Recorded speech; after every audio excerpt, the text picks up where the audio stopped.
Good Saturday morning, YouTube. Hugmeister's Garage and Workshop. I got the heat on over here today. Got the TV on and got the old Browny pulled in here. We got a few things on the way we're going to do. Gonna wait till it warms up. We're going to put those window vent shades on there. Because if you had a truck in the 80s, you had to have the bug deflector and the vent shades. And I ordered a stereo off of Crutchfield, so we're going to be taking the door panels off for some new speakers, and we're going to take that head unit out. And I also got a small under the seat sub I ordered from Visors. I'm going to try one of those just for a little thump underneath. Be driving around with the windows down on this because this old girl don't have air conditioning, but maybe we'll get some wire run, and it's just nice. You can pull in here and the heat's on. We're supposed to get a pretty bad storm later, but hopefully it's not as bad as they say. So we'll see you in a bit. Alright guys, we got the door panel off, we got the speaker out, and I'll tell you, this truck is such a joy to work on. That's one of the easiest door panels I've ever taken off. There's only 3 push pins in here. Screw here, T15 to take the door handle off, pry it out gently, lift it up and out. So hopefully the other side pops off the same. I don't know why I wouldn't. We'll head over there next. Second door panel out. Onto the, oh, I got a ghost in the machine. Onto the radio removal. Alright, we got our trim plate off. Next we're going to pull the radio out and see what we got behind there, but I should, my Crutchfield package, it comes with all the adapters and stuff like that, so we'll be ready to go when it shows up. But I'm keeping all these door speakers and everything I tore out. I'm going to keep them along with a package probably in the barn with the tires and everything I take off this, so if I ever sell this I'll have all the original parts to give to the new owner too. But it's a little early in the game to be talking about that. We'll be back. Alright, radio out, not too bad.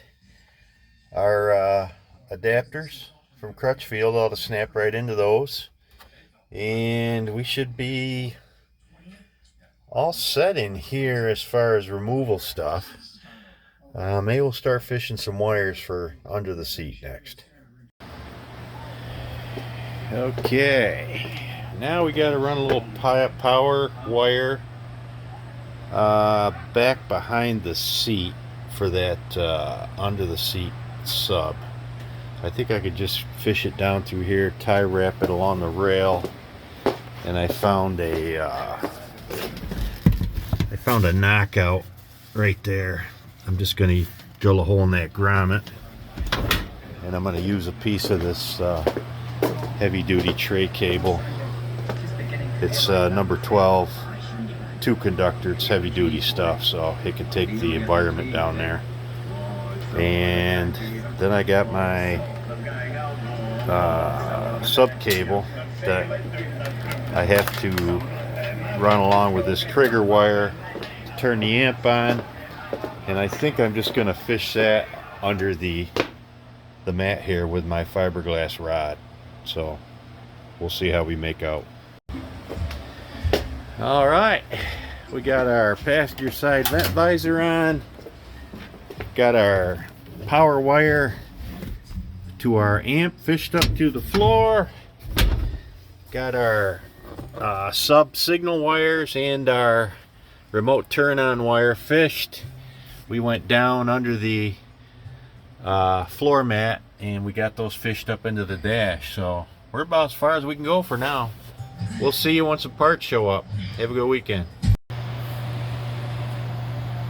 It's Monday afternoon, folks, and we had some stuff show up today for the truck, so we're back. Got this 10-inch sub from Visors. Hopefully that should fit under the seat. Not a bad looking unit. Actually came with a pretty nice accessory kit. Fuse holder, remote, high line converter, stuff you usually got to pay extra for. And this is supposed to light up in the middle, blue light. So we'll see how that works out. That's going to go under the seat. And we got our stuff from Crutchfield. Got our adapters. Got our set of kicker 6.5s. Got our adapter bracket for the head unit. And got our little Sony Bluetooth CD unit. And what else we got in here? Got them little peanuts I hate. These are speaker adapters. So actually that was a pretty good deal. I mean, everything I bought out of Crutchfield, if you needed it, you just clicked on there and they sent you the free adapter kits for it. So, and the head unit wasn't that much either. So I bought off them before a couple years ago. But we'll start putting this stuff in. Alright, we got our first speaker in. Not bad. Used the new screws and it matched right up to the existing holes. And the little wiring adapters snap right into the factory harness, so that was easy. We'll move over and get the other one hooked up, and we'll keep right on going. Alright, we got that adapter plate in there, hopefully correctly. Got our sub output and our trigger wire hanging out, and next we'll put in our head unit after I get the joints all made. Alright, we got our harnesses all made up. Gonna pop this baby in there, and before I slide it in, I'm gonna make sure I got a heartbeat, because it looks like a real son of a gun getting those clips in there to pull it out. So we'll be back. Of the coats I wear for style. Alright guys, like got this little project figured out. Got our doors back together. Head units in there. Looks good. Got a lot of adjustments on it. Got the sub in. Had to put a little foam on the bottom and the top because this is just the old base model. It was rattling the old metal pretty good, but that light looks pretty cool. And actually that sub puts out a nice amount of sound for what it costs. So next, on to the train horn install. We'll see you later.